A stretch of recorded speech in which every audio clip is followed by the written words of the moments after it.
Hey guys, welcome to heaven Gayatri. అందరు like చేయండి, share చేయండి, కామెంట్ చేయండి, సబ్స్క్రైబ్ చేయండి, పక్కన బెల్ ఐకాన్ ఉంటుంది క్లిక్ చేయండి. ఇవాళ వీడియో 250 సబ్స్క్రైబర్స్ కు దగ్గర ఉన్నాం.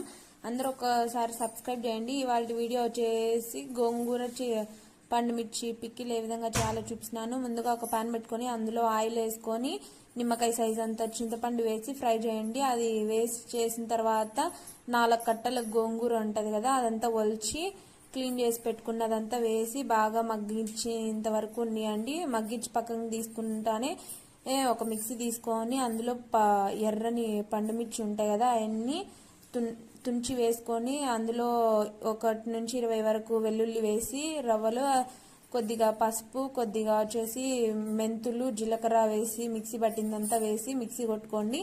ఆ తర్వాత గోంగూర వేసి మిక్సీ పట్టుకొని తిరువాత పెట్టుకోవాలి. ఫుల్ వీడియో కావాలంటే కింద లింక్ ఇస్తారు చూడండి. సబ్స్క్రైబ్ చేయండి, లైక్ చేయండి, షేర్ చేయండి, కామెంట్ చేయండి.